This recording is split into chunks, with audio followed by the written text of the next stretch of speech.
No, there are many people. They have been waiting for you. Yeah, in office they are sitting. Okay. Hi everyone, so thank you so much for clicking this video. Again, just I have come on my YouTube channel to give you something special. In starting, I have spoken a sentence. I hope you have heard that.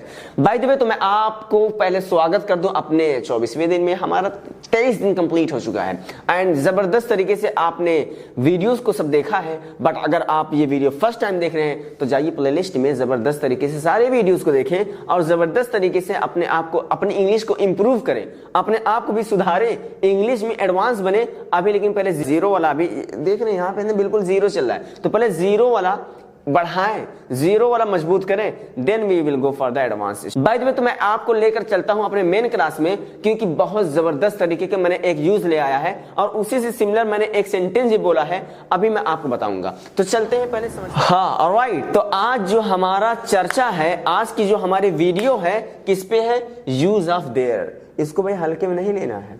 एक तो हमारा होता है there, मतलब वहां, वो ठीक है, वो एज अ एडवर्ब यूज होता है, लेकिन जो ये हमारा देयर है ये एज अ प्रोनाउन यूज किया जाता है. समझना एकदम ध्यान से. और मैं स्टार्टिंग में यही बोला था, या there are many people in office, there are many people in office. ठीक है, अभी इसको समझेंगे अच्छे से. बट अभी आपको क्या समझना है, देयर क्यों इस्तेमाल किया जाता है. देयर के माने कुछ नहीं होता है. एक होता है वहां, वो वाला वहां वाला नहीं है. सेम है, स्पेलिंग सेम है, सब कुछ सेम है, लेकिन इसकी हिंदी कुछ नहीं निकल के आती है. समझते हैं इस देयर का इस्तेमाल क्या है. तो there is used as a pronoun when we have to indicate objects. Understood.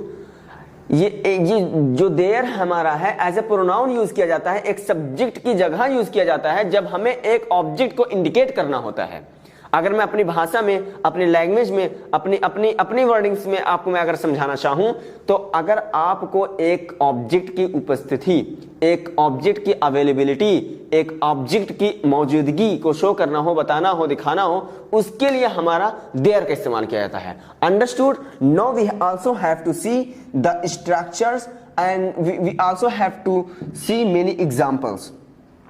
तो यहां पे हमारा पहला पॉजिटिव स्ट्रक्चर हमारा क्या है?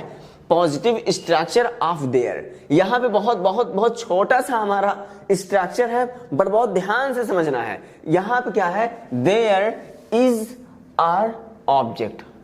एम कहां गया भैया? यहां पे आपका सब्जेक्ट नहीं यूज हो रहा है, तभी आई के साथ हमारा एम लगता है यहां पे, लेकिन आई नहीं आएगा, आपका सिर्फ देयर ही आएगा. ऐसा वो हमारा सब्जेक्ट की ही जगह यूज हो रहा है, तो आपका देयर के बाद सिर्फ इज या फिर आर, बस दो ही चीज लगेगा. और उसके बाद फिर तुरंत हमारा object, no verb, no ING form. आपने पढ़ा होगा एक टॉपिक, इस एमआर के बाद हमारी आईएनजी फॉर्म लग रही है. ठीक है, लग रही है, लेकिन यहाँ पे कोई वर्ब ही नहीं है, यहाँ पे डायरेक्ट आपका ऑब्जेक्ट हो रहा है. एग्जाम्पल्स लेते हैं, समझते हैं क्यों इस्तेमाल किया जा रहा है. यहाँ पे पहला एग्जाम्पल लिखा है, there is a mobile in my pocket. There is mobile in my pocket. For example, यहाँ पे मेरे पॉकेट में मोबाइल है. अगर आपको बोलना हुआ कि मोबाइल मेरे जेब में है, कैसे बोलेंगे? कैसे बोलेंगे? तो यही इस्तेमाल करना होगा, इसी टॉपिक को हमें यूज करना होगा, इसी से हमें बोलना होगा. तो देयर एक मोबाइल है, यहाँ पे there is a mobile in my pocket. एक मोबाइल मेरे जेब में है, बात ही खत्म. अब आपको समझना है, जब भी हमारा जब ऑब्जेक्ट एक रहेगा, जो हमारी ऑब्जेक्ट में चीज आएगी वो एक रहेगी, तो देयर इज हो जाएगा. वही ऑब्जेक्ट में एक से ज्यादा, एक से अधिक हो जाएगी तो देयर आर हो जाएगा. जैसे एक मोबाइल मेरे जेब में है तो there is a mobile in my pocket. दूसरा एग्जाम्पल देखते हैं, there are 50 students in class. अब यहां पे हिंदी क्या आएगी कि 50 स्टूडेंट्स क्लास में हैं. देयर मतलब कुछ निकल के आया? Now there are 50 students in class, मतलब कि क्लास में 50 स्टूडेंट्स हैं. दूसरा एग्जांपल देखते हैं, there are many pens on table. यहां पे मैंने अपने से लिख दिया, क्योंकि जब भी हमारा मेनी के बाद कोई भी नाउन आएगा, आपका वो बनेगा बहुवचन, बोले तो प्लूरल, तो पेन पेन्स हो जाएगा. ऑन टेबल, तो there are many pens on table, मतलब कि कई पेन टेबल पर है. दूसरा एग्जांपल देखते हैं, there is a medical college in my village. मतलब कि एक मेडिकल कॉलेज मेरे गांव में है, एक मेडिकल कॉलेज. वहां का कोई मतलब नहीं, यहां पे देयर की कोई हिंदी बन ही नहीं रही, तो आप लोग वहां पे अपने से वहां मत जोड़ दीजिएगा. There is a medical college in my village. जैसे अगर आपको कहना हुआ कि छत पर बंदर है, अब देखो छत पे बंदर है तो there is a monkey on my top roof. अगर वहां पे एक monkey, there is a monkey. अगर जो दो चार है, पांच छह है, तो there are monkeys on my top roof. अगर आपको कहना हुआ कि इस क्लास में 10 कुर्सियां हैं, कैसे बोलेंगे? इस क्लास में 10 कुर्सियां हैं, तो देयर आर 10 चेयर्स, क्योंकि चेयर देखो ऑब्जेक्ट में हमारी बहुत ज्यादा चीज हो रही है, तो there are 10 chairs in this class. अगर आपको कहना हुआ कि मेरे पॉकेट में सिर्फ 10 रुपया है, देखो 10 रुपया मेरे जेब में है, तो there is only 10 rupees in my pocket. I hope you have understood by these many examples by this structure. अगर आप लोग समझ गए हैं तो मैं आपके लिए एकदम से अलग, आज आप लोग के लिए अलग ही होमवर्क दिया हूं। मैं आपको होमवर्क देख रहे हैं जबरदस्त तरीके का। यहां पे पहले मैं आपको समझा दूं क्या करना है। डू कंप्लीट सेंटेंसेस, आपको इसको पूरा करना है। अब देयर इज, अब यहां पे क्या लगाना, पूरा कंप्लीट पूरा सेंटेंस बनना चाहिए, ठीक है। यहां पे आपको पूरा सेंटेंस कंप्लीट करना है। अब यहां पे दूसरा देखिए, देयर, यहां पे कुछ लगेगा, देयर इज लगेगा कि आर लगेगा, हमें नहीं पता कि यहां पे मेनी आ रहा है, मेनी। अब यहां पे कुछ आएगा, अंडरस्टूड। अब यहां पे there are, oh my god I have spoken, no. अब यहां पे देयर के बाद क्या लगना है, यहां पे 2 स्कूल्स इन दिस विलेज। अब यहां पे क्या लगेगा, यहां पे क्या लगेगा, यहां पे क्या लगाना, यहां पे क्या लगा के आपको सेंटेंस को कंप्लीट करना है। And you don't have to only complete this sentence, you also have to comment in my comment box, because I will have to check. मुझे चेक करना है भाई, आई हैव टू चेक। मैं check करूंगा, आपको reply करूंगा, मैं देखूंगा कि कितना बेटर आप समझे हैं और कितना बेटर ये सेंटेंस को फिल किए हैं। So you have to fill the blank area. Okay, अगर आप पॉजिटिव समझ गए तो इसको अच्छे से बना लेंगे। अगर आप बना लिए तो समझो मजा आ गई। Now we also have to see the negative one. What is the negative? Negative structure of there. यहां पे लिखा हुआ है, बाय द वे यहां पे छोड़ देते हैं। अब यहां पे सबसे इंटरेस्टिंग चीज ये है, आपने इज एम आर के बाद नॉट का इस्तेमाल किया है, लेकिन देयर इज आर के बाद आपको किसका इस्तेमाल करना है भैया? नो का। किसका करना है? नो का इस्तेमाल करना है। There is are no there object. बस यही चीज, छोटी सी चीज अपने माइंड में लेकर चलना है। देयर इज आर के बाद आपका नो का इस्तेमाल होना है, नॉट का नहीं। ओके, एग्जांपल देखते हैं। There is no hospital in this area. इस इलाके में हॉस्पिटल नहीं है, तो देयर इज नो हॉस्पिटल। यहां देख रहे हैं, नो, देयर इज नो। दूसरा example, there is no any good hostel. अच्छा, यहाँ पे हॉस्पिटल तो यहाँ पे हॉस्टल है आगे, चलो नहीं, कोई नहीं। There is no any good hostel. For example, आप किसी अदर सिटी में आपको शिफ्ट होना है, अब वहां पे जाके हॉस्टल खोज रहे हैं, अब आपको अपने लायक मिल ही नहीं रहा है, तो आप बोलेंगे कोई अच्छा हॉस्टल नहीं है। क्या बोलेंगे? कोई अच्छा हॉस्टल नहीं है। तो there is no any good hostel, कोई अच्छा हॉस्टल नहीं है। Next example, there are no vocabs in my mind. मतलब कि वोकैब्स, वर्ड मीनिंग्स मेरे दिमाग में नहीं है। अब आपको बस इसी को फॉलो करते हुए आपको एकदम से फटाफट अंग्रेजी बोलना है। बस आपको एक चीज को ध्यान देना है। पहली चीज क्या है? जैसा हमारा ऑब्जेक्ट आने वाला है उसी के अकॉर्डिंग आपका इज आर लगेगा। दूसरी चीज हमारा सिर्फ नो होगा। That's it. Understood guys? I hope you have understood. If you have understood guys, so you can write right now, yes sir, I have understood. Otherwise you can write only yes, yes, yes. Okay, last structure we'll have to see, and after that I will be giving you another thing. यहाँ पे हमारा last structure क्या है?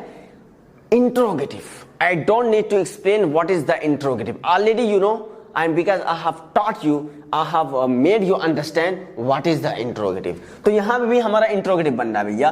तो is are there object, no verb, no I am, because we are not using here subject. यहाँ पे is are there object, no verb, no am, बहुत छोटा सा है। अब यहाँ पे इज देयर, आपको देखना है भैया क्या example. Is there any vacancy in your company? For example you are searching job, आप ढूंढ रहे हैं, आप इधर उधर भटक रहे हैं, किसी कंपनी में घुसे, आप बोले is there any vacancy in your company? क्या आपकी कंपनी में कोई वैकेंसी है? वहां का कोई सेंस आया ना? Next example, are there people outside? क्या लोग बाहर हैं? Are there people outside? Next example, is there doctor in hospital? क्या डॉक्टर हॉस्पिटल में है? क्या डॉक्टर अस्पताल में है? तो is there doctor in hospital? बस, और है क्या? अगर आपको जैसे बोलना हुआ क्या इस रूम में एसी है, तो is there AC in this classroom? क्या यहाँ पे 10 चेयर है? देखो क्या यहाँ पे 10 चेयर है, तो आर देयर 10 chairs here, अब यहाँ पे here आ गया कि यहाँ के सेंस पे, ठीक है। So like this you have to make many more sentences by yourself। मैं तो यहाँ पे 2-4 सेंटेंसेस देने वाला हूँ, बहुत दूंगा 5 दूंगा, बहुत दूंगा 6 दूंगा लिखकर यहाँ पे, लेकिन आपको समझना है 2 सेंटेंस दूं, 1 सेंटेंस दूं, by that sentence you will have to understand, after getting that you will have to make by yourself, क्योंकि आपको प्रैक्टिस करनी है, आपको बोलना है, आपको जबरदस्त तरीके से इंप्लीमेंट करना है, आपको उसको अपनी प्रैक्टिस में लाना है एंड एक्सप्रेस करना है। ये ऐसी टॉपिक है हर मिनट में बोली जाती है, हर दिन बोली जाती है, हर घंटे में बोली जाती है। आपने सुना होगा, बहुत बोला जाता है कि हु इज देयर, जैसे कोई आपके घर आए, नॉक कर रहा है, नॉक कर रहा है, अब आप क्या बोलेंगे हिंदी में, कौन है, बस इतना बोलते हैं ना, कौन है, कौन है, तो हु इज देयर, क्योंकि आपको वहां पर यही टॉपिक का इस्तेमाल करना है। Okay, now let me give you something.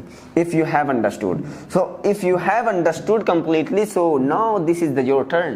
This is your time for converting, for translating these all the Hindi in my comment box. पहले हिंदी क्या है, क्या आपके घर पर कोई 4 पहिया वाहन है? इतनी प्योर हिंदी कौन लिख दिया भैया। क्या आपके घर कोई 4 व्हीलर है? क्या आपके घर कोई 4 पहिया वाहन है? अब आपको इसको अच्छे से ट्रांसलेट करना है। दूसरा क्या है, क्या बागीचे में आम है? दूसरा देखना है छत पर कौन है, छत पर कौन है। अब आपको इसको जबरदस्त तरीके से ट्रांसलेट करना है। वीडियो को पॉज करके कमेंट कर दीजिए, because I will have to check and I will be checking and I will be replying. अगर कोई दिक्कत होगी, कोई मिस्टेक्स होगी, तो उसको मैं रिप्लाई करूंगा और आपको उसको देखना है, उसके बाद करेक्शन करना है। By the way guys, so it is all about today's session, today's video. Gonna meet you in my next video, but if you have watched till here, so now it means you have enjoyed, you have learned something. So do like and subscribe and share. If you are watching first time, so definitely you will have to subscribe this channel, because you are going to learn many more things by this YouTube channel. Just you are going to learn English language and you are going to become an icebreaker speaker and fluent speaker, inshallah. All right, so gonna meet you tomorrow, next video. Till then, take care, bye bye, have a nice day.